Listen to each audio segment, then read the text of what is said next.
I worked as a correctional officer in a maximum security prison located in the middle of nowhere. It was 2017, a time when my life revolved around endless night shifts and a crumbling marriage.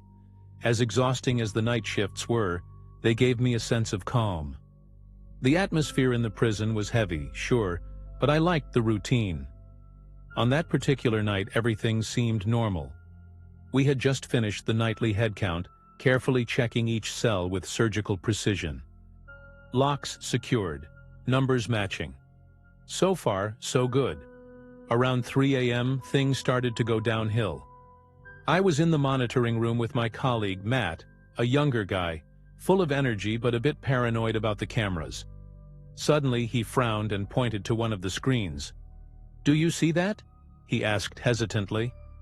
I looked, but didn't notice anything out of the ordinary. It was the corridor for Block D, home to the most dangerous inmates. A place you didn't enter without good reason.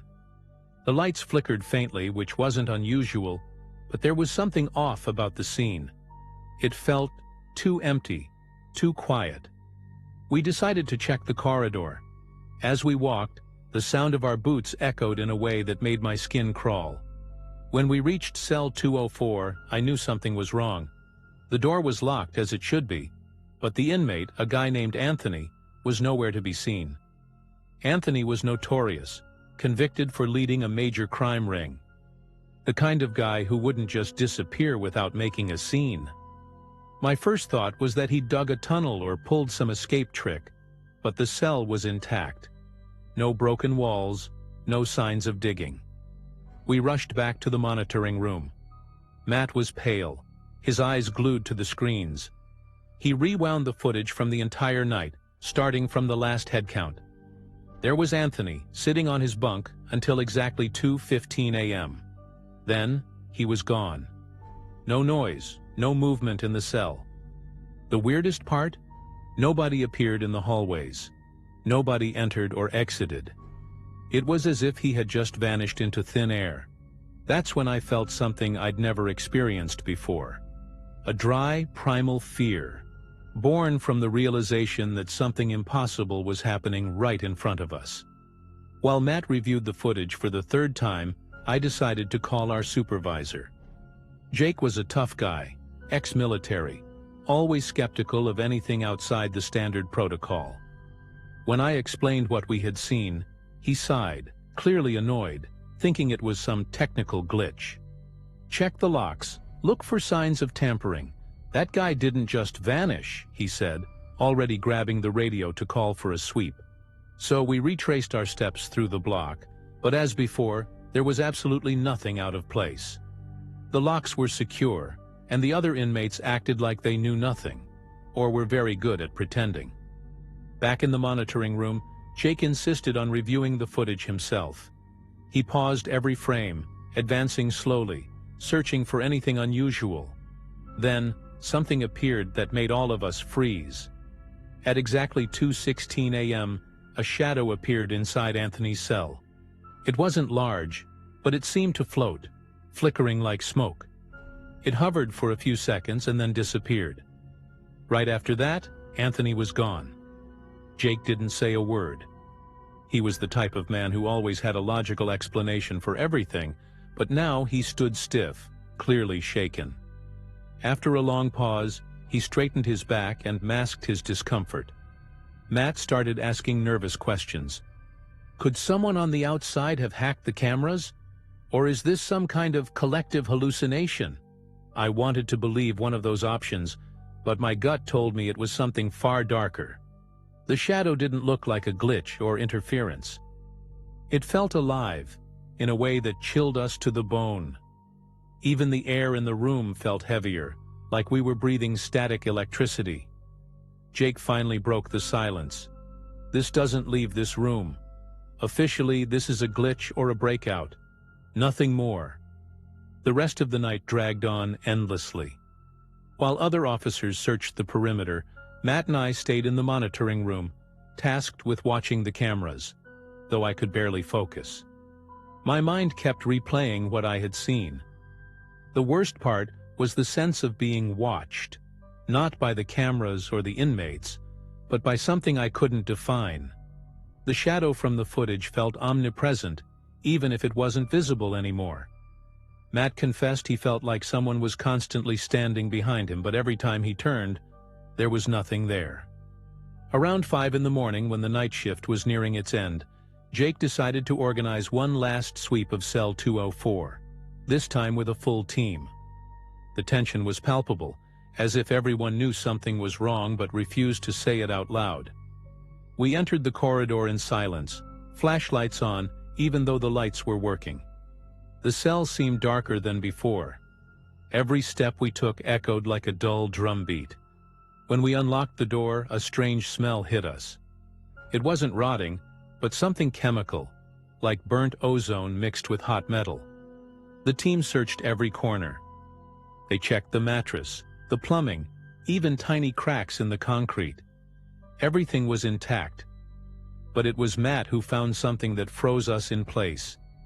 In the darkest corner of the cell, almost invisible, there was a mark on the floor.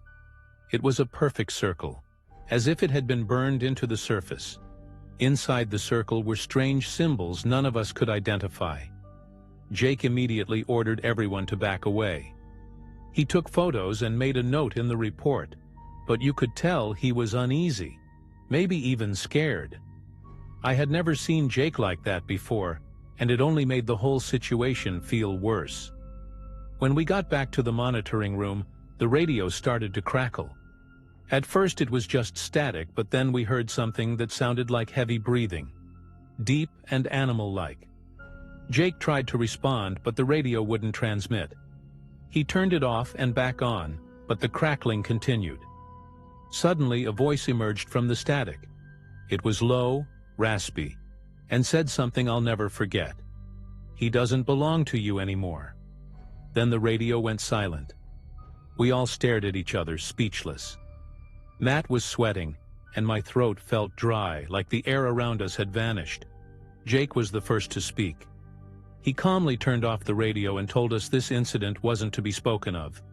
"Tomorrow we'll report this as a breakout. No evidence, no trace. That's the end of it." But no one believed it would be that simple. I went home that morning, but I couldn't sleep. The entire night kept replaying in my head. The footage, the shadow, the circle, the voice on the radio. No matter how hard I tried to rationalize it, nothing made sense. It felt like something had infiltrated the prison, something that didn't follow the rules of our world. The next few days were a blur. The official version, as Jake had decided, was that Anthony had escaped, although no one truly believed it. The other inmates started spreading rumors, each more bizarre than the last. Some said Anthony had sold his soul to escape. Others whispered about secret rituals he performed in his cell. One of them, an old-timer who'd been there for decades, told me something I'll never forget. "There are things you can't lock away. Sometimes they come to collect what's theirs." I laughed nervously, but those words stuck with me. The following nights on shift were unbearable. I avoided Block D, but even far from it, I could feel the same presence lingering. Matt requested a transfer shortly after, saying he couldn't work there anymore. He didn't explain much, but one look at his face was enough to see he was broken, as if he'd seen something he couldn't unsee. Jake, on the other hand, acted like nothing had happened, though you could see in his eyes that it wasn't over for him either. He shut down any mention of Cell 204 immediately, and no one dared bring it up again. About a week later, I got an unexpected call. It was one of the tech guys who worked on the security cameras. He had gone through the footage again, without authorization, and found something no one had noticed before. In one specific frame, just after Anthony's disappearance, there was a reflection caught on the corridor camera. It looked like a face, but not a human one. The eyes were empty, like hollow pits, and the jaw was unnaturally elongated. The tech guy hung up shortly after, saying he didn't want to be involved anymore. I put the phone down and felt a chill run up my spine. I decided then and there that I'd never set foot in that prison again. Today, years later, I still think about that night. I quit the job shortly after and moved to another city, trying to leave it all behind. But sometimes, I wake up in the middle of the night, feeling like something is watching me. I don't know what happened to Anthony, and honestly, I don't want to know. The only thing I do know is that, on that night, I realized there are things we can't control or understand. And no matter how hard we try to ignore them, they never really leave.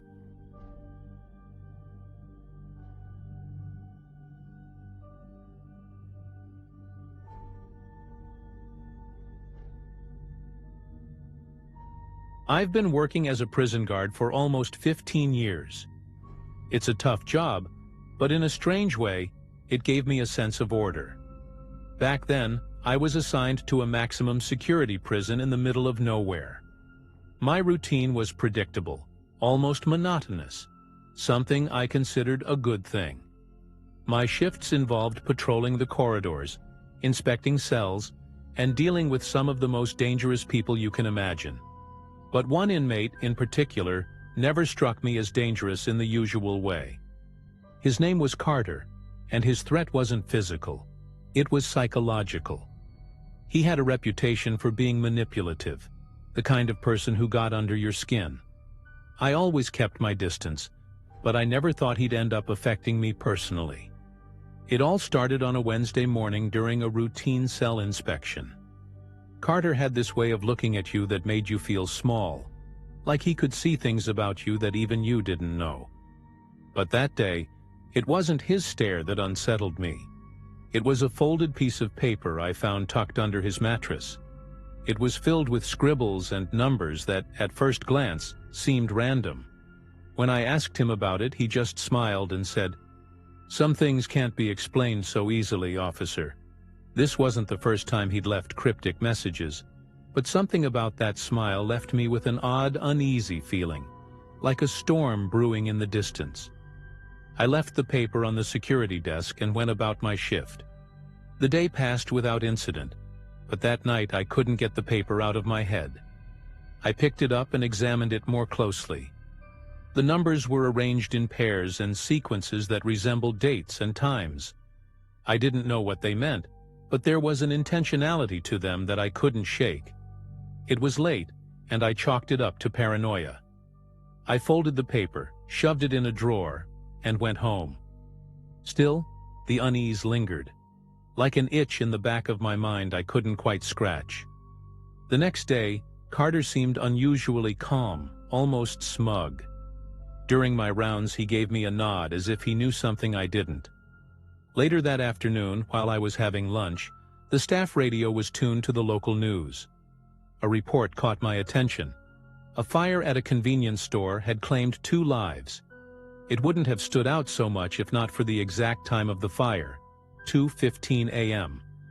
I ran back to the security desk, opened the drawer, and pulled out Carter's paper. There it was, 02:15. That uneasy feeling turned into a knot in my stomach. At that moment I knew it wasn't a coincidence. Carter had never left the prison, so how could he possibly know about something happening outside? Logic told me it was impossible, but my instinct screamed otherwise. I decided to investigate further but kept it to myself. If I went to the other guards with this, they'd laugh me out of the room.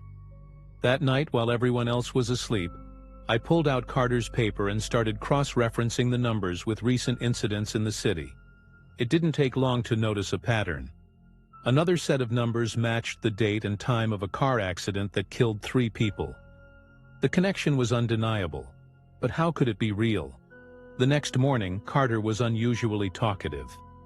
He called me by name, something he rarely did, and asked, "Sleep well, officer? It's hard to rest when your mind keeps showing you things." I tried to brush it off, but he kept talking, his tone almost casual. "I always knew you'd be the first to understand." His words echoed in my mind the rest of the day. He knew I had looked at the numbers. He knew I was starting to put the pieces together. The following morning, I decided to confront him. I brought the paper with me and stepped into his cell during my round. "How do you know these things?" I asked, trying to keep my voice steady. He smiled, that same unsettling smile that seemed to dig into my soul, and said, "I don't know. Maybe you're asking the wrong questions, officer. Have you ever thought that it's not about the how but the why?" Before I could respond, he added, "And what if I told you this isn't about me? It's about you?" A chill ran down my spine. His words carried a weight I couldn't explain. I spent the rest of the day trying to make sense of what he meant. About me? What kind of psychological game was he playing? It didn't make sense, but at the same time, I couldn't shake the feeling that he was right. Carter never said anything without a purpose. He wanted me to think about this, to dig deeper. That night, I made a decision. I had to figure out where his information was coming from. Whether he was manipulating someone on the outside or there was another explanation, I had to get to the bottom of it, even if it meant bending a few rules. My chance came a few days later when Carter was taken to the infirmary for a medical checkup. While he was out, I took the opportunity to thoroughly search his cell. I found a notebook hidden inside the mattress lining, filled with cryptic notes. It wasn't just dates and times. There were also vague descriptions of events, always written in a dark tone, like, "The fire will consume," or "The shadows devour." Something about that notebook made my skin crawl. Each page seemed to carry an emotional weight, a sense of dread and inevitability. I copied some of the pages and left everything exactly as it was before leaving the cell. That night, I went home determined to decode the messages. It took hours, but as I cross-referenced the notes with recent news and even minor incidents, I realized they didn't just predict major tragedies. They also matched small, everyday occurrences. A missing person here, an argument there. The accuracy was terrifying. Then I found something that froze me in my tracks. A future date, just 2 days away, with the exact time and the name of a street I knew well. It was near my son's school. Beside the entry was the chilling note, "The innocent will pay for the observer's choices." Carter was talking about me. For the next 48 hours, I was on high alert. I took time off work and spent the entire day parked on that street. I didn't know what to expect, but I refused to let something happen without trying to stop it. When the time came, I saw a car speeding through a red light. A child on the sidewalk, distracted, stepped onto the street. Without thinking, I ran and pulled the boy back just seconds before the car could hit him. The driver didn't even slow down. The boy wasn't my son, but my neighbor's child. And yet, I couldn't ignore what it meant. Carter knew. He knew everything.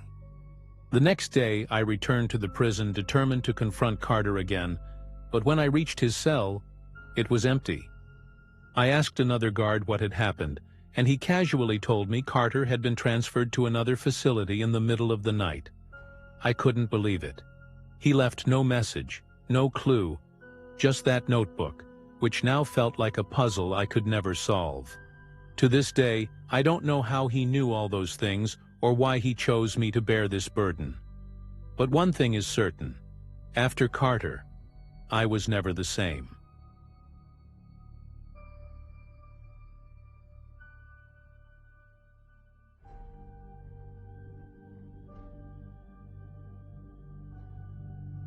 I worked as a corrections officer for almost 8 years and thought I had seen it all.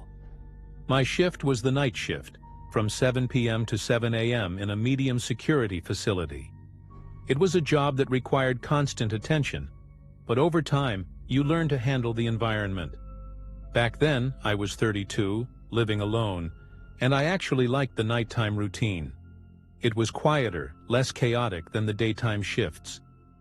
I had my protocols down, hourly rounds, detailed logs, and always keeping an eye out for anything unusual. That specific night started off like any other, calm and uneventful. The block I was assigned to housed 36 inmates split between 2 wings. It was one of those places where the silence could be as oppressive as the noise. The cold fluorescent lighting gave everything a blue hue, and the constant hum of the surveillance cameras added to the sense of unease. They watched me as much as I watched them. During my first round of the night, I noticed one of the inmates, Kevin, seemed more restless than usual. He was known for being manipulative, always testing boundaries. But since nothing concrete happened, I continued with my routine. Around midnight, the intercom from Wing A crackled to life.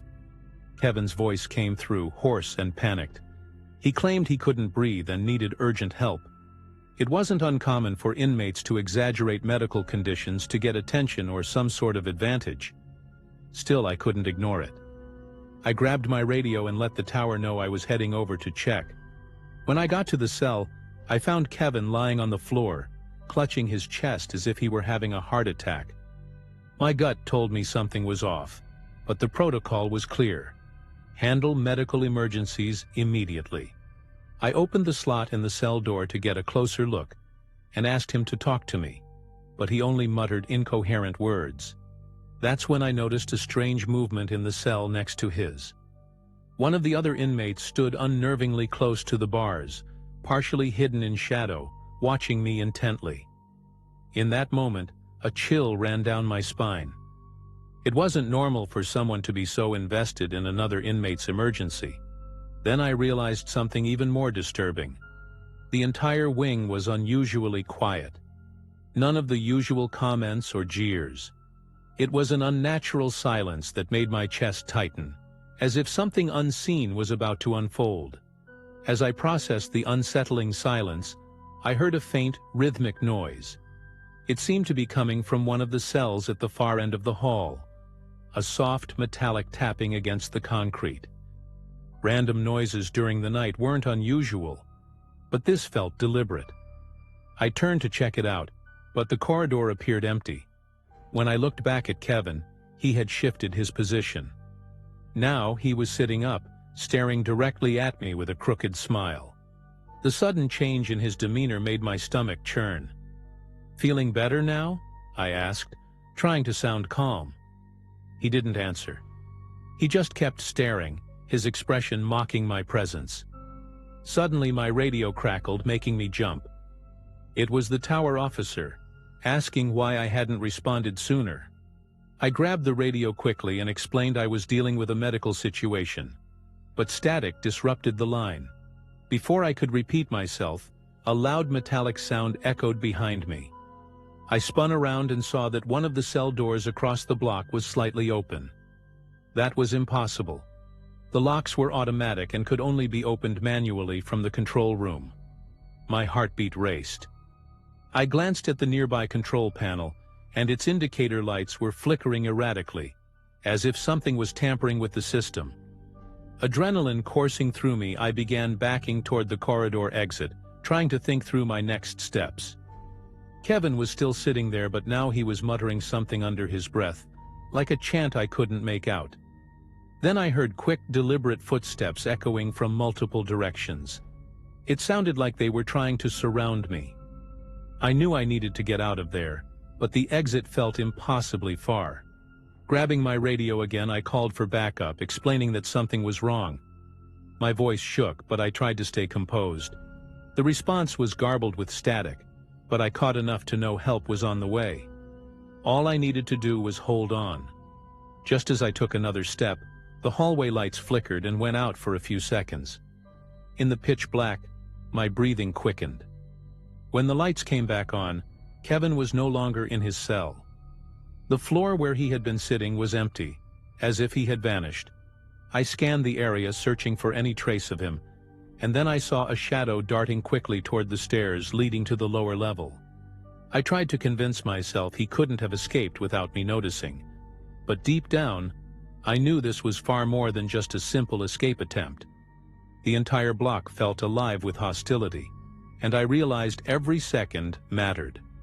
My only option at that moment was to reach the control room at the end of the hallway. From there I could manually lock down the block and buy some time until reinforcements arrived. Every step I took echoed loudly in the silence, each sound amplifying my unease. The other cells were still eerily quiet, which only heightened my suspicion. It felt like the inmates were all in on something, waiting for the right moment.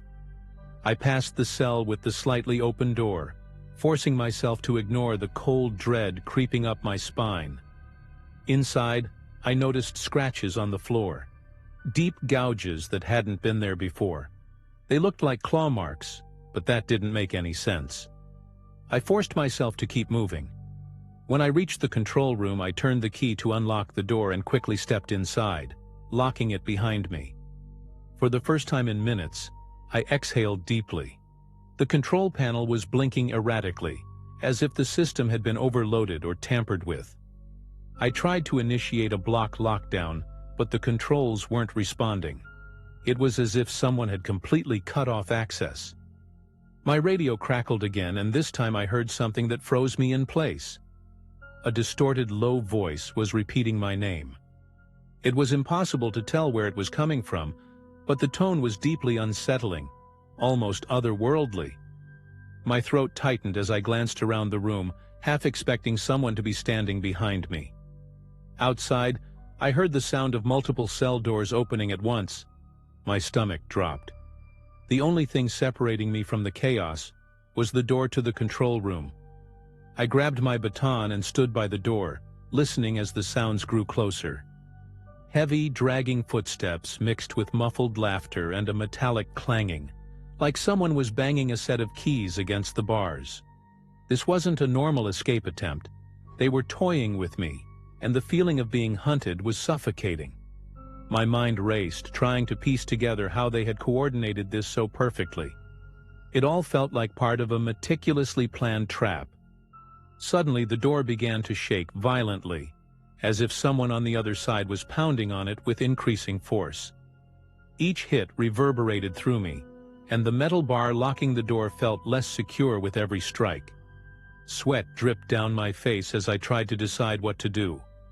I had two options: wait and hope the reinforcements arrived in time, or risk crawling through the ventilation shaft in the corner of the room.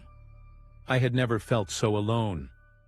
It wasn't just fear of what was out there, but a gnawing sensation that something was fundamentally wrong, like the block itself was alive. Then, just as suddenly as it had started, the banging stopped, leaving an oppressive silence that made even my breathing seem too loud.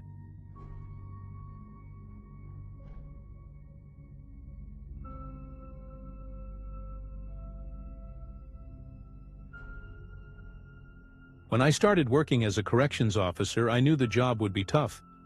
I was 25 at the time, fresh out of training, still adjusting to the late-night shifts. The prison wasn't the largest, but it had its share of strange stories. During my first month, I was assigned to the maximum security wing, a place where the silence felt heavy, almost suffocating. I never brought work home with me. I'd learned quickly to separate who I was in uniform from who I was outside of it. At least that's what I thought. It started subtly. One night, during my rounds, I passed by the solitary confinement cell of an inmate named Kyle. He was quiet, with a history of violent behavior, but he'd mellowed out in recent months. He spent hours sitting on his bunk, drawing. It wasn't unusual to see inmates drawing. For many, it was a way to pass the time. But something about his drawings made me stop. The pages scattered on the cell floor showed incredibly detailed portraits of faces I recognized. At first I thought I was imagining things, but when I crouched down to get a better look, my heart nearly stopped. It was my little sister, Katie. I froze. Katie was only 14, and I'd never talked about her at work, not once. Her face was there on the page, drawn with eerie precision, down to the small scar on her chin and the way her hair fell over her shoulders. I took a deep breath, trying to convince myself it was just a coincidence. Maybe it was a generic face that happened to look like Katie. But then I saw another drawing, and my stomach dropped. It was my dad, sitting in his favorite chair in the living room, holding the newspaper just like he always did. I tried to stay professional. How does he know this? I thought, my palms sweating inside my gloves. I asked Kyle, trying to sound firm, but my voice came out shaky. Where did you see these people?" He looked up slowly, a faint, unsettling smile on his face. "I see what they do when you're not looking," he said, almost in a whisper. His words echoed in my mind long after I left the cell. I walked out of that wing with shaky legs, but tried to keep my composure until I reached the monitoring room. There, I sat in the hard plastic chair, staring at the security screens without really seeing them. Kyle's voice echoed in my head. How did he know about my family? I tried to think rationally. Maybe he had seen something on social media. Maybe someone I knew had talked about me. But that didn't make sense. I was careful. My profiles were private. I rarely posted, and I never mentioned where I worked. That same night, I couldn't resist the urge to go back to Kyle's cell. He was asleep, or at least pretending to be. I gathered the scattered pages from the floor while he softly snored. I almost regretted it immediately. There were more drawings. One showed my mom standing in the backyard, watering her plants. Another depicted my older brother Adam, driving the car he had recently purchased. Each detail was disturbingly accurate, like he had been there, watching. But that was impossible. It had to be impossible, right? I decided to take the pages home, which was against protocol, but I needed to figure out what was happening. The next day, I showed the drawings to my mom. She went pale. "When did he do this?" she asked, her voice trembling.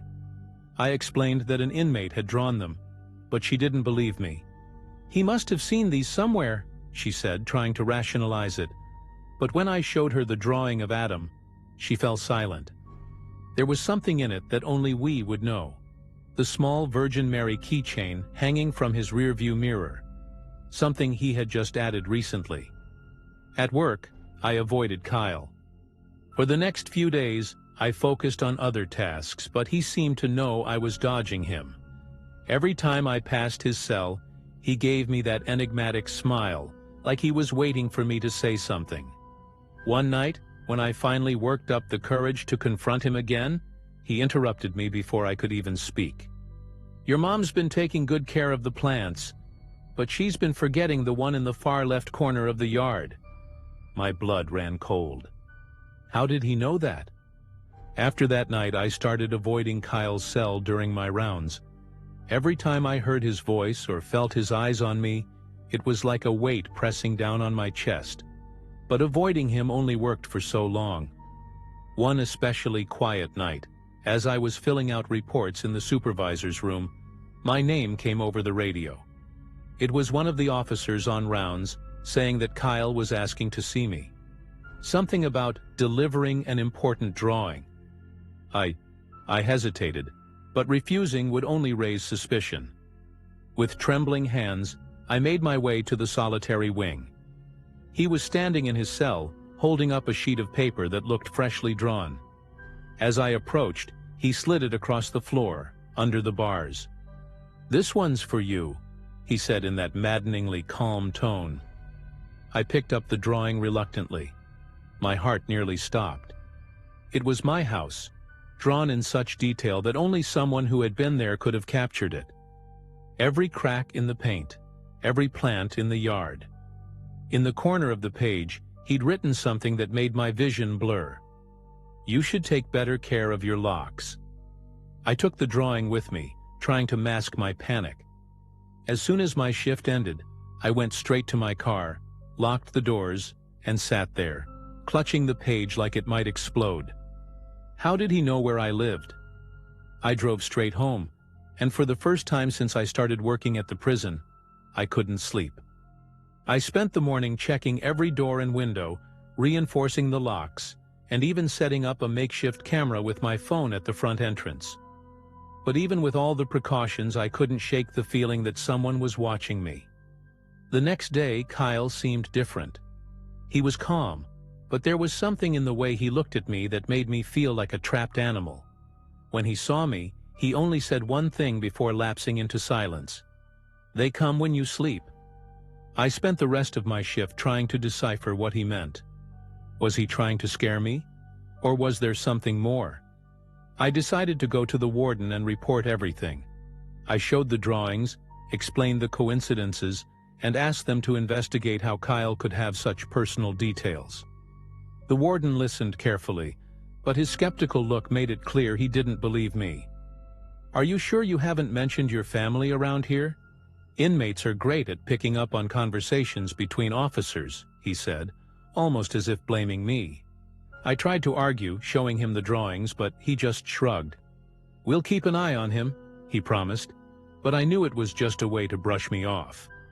I left his office feeling helpless. If they weren't going to take this seriously, what else could I do? In the days that followed, Kyle kept drawing. And the drawings became even more disturbing. One showed my mom asleep on the couch, the TV glowing in the background. Another depicted my brother at work, wearing the shirt he had on that exact day. Each new drawing felt like a punch to the gut. He was watching my family somehow. The idea that someone could be spying on the people I loved left me teetering on the edge of panic, but I couldn't figure out how he was doing it. One night, I decided I couldn't take it anymore.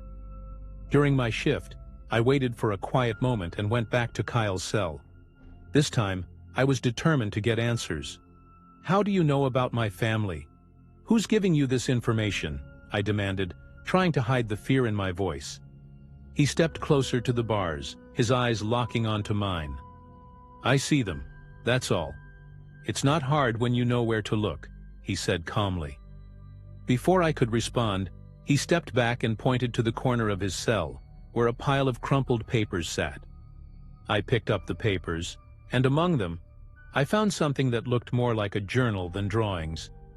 The pages were filled with messy scribbles, descriptions of places that felt disturbingly familiar, and fragmented sentences that made my skin crawl.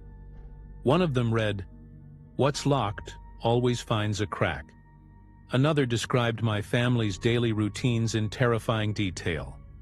But what truly made my blood run cold was the last page. It was a drawing of me, done as if he had been watching me at that very moment. In the corner of the page, the words, "You shouldn't be here." Fear consumed me. I held the paper tightly, my fingers trembling as I tried to make sense of what was happening.